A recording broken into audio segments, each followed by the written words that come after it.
Is grief a liminal space? The transition between what was and what is.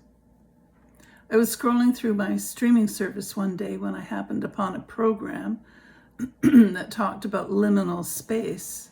I hadn't heard that term before, so I tuned in. Turns out that liminal space is defined as a place of transition, a threshold between two distinct points, an emotional experience or periods of uncertainty and major life challenges.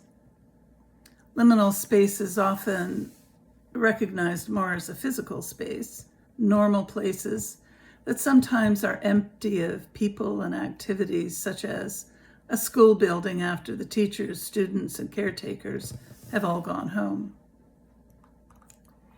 What struck me, of course, is how grief is a liminal space. It can be described as a transition between the reality we knew and the sudden radical change that we experience when one or more of these things happen. Death of a spouse, parent, or child, death of a dear friend, death of a beloved pet, severe illness in ourselves or family member, end of a romantic relationship, job loss, moving household, loss of our home through flood, fire, hurricane, tornado, legal action, bullying, assault, traumatic vehicle accident, navigating institutional policies, loss of community, old age, hostile political climate, or a dozen more events I haven't even thought of. Often the events that create the liminal space are sudden, like death or accidents. They can shake our hold on reality. Sometimes we can anticipate the event coming or suspect that it could happen. Example, a company we work for is starting to lay off staff. We're waiting for lab results and the doctor's diagnosis. We're caring for a family member during a long, untreatable illness. We respond to that liminal space with grief.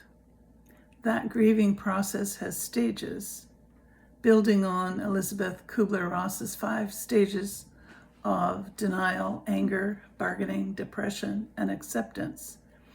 David Kessler adds a 6th one, finding meaning. While these are stages to this experience, it's not a clear linear process. It isn't even a roller coaster. It's more like being tossed around in a sea of emotion and memory with waves and tides pulling us back and forth. Yet even in this seemingly relentless chaos, we are slowly moving toward the shore and a new reality. How long it takes us to go through the experience, or what we experience as we go through this vortex of emotion and adjustment to the new reality, is very personal. Our grief is colored by our individual experiences, personal perspectives, and adaptive skills. No one can crawl inside our brain and live it along with us. No one can tell us what to do or when it should be over. I often say that we can never not be changed by these traumatic events, and we will have many over our lifetime. Our best hope is that there's a new reality to be had, one that is calmer and more settled than the process of grieving. Along the way, we must ignore the naysayers and seek out supporters who understand grief. We need to talk about what's happened. We need to express how we feel. We need someone to walk alongside us. We need to be witnessed in our grief, not judged. And finally, we need to pass through the pain of loss, integrate what's happened, and continue living with purpose, perhaps more mellow, perhaps wiser.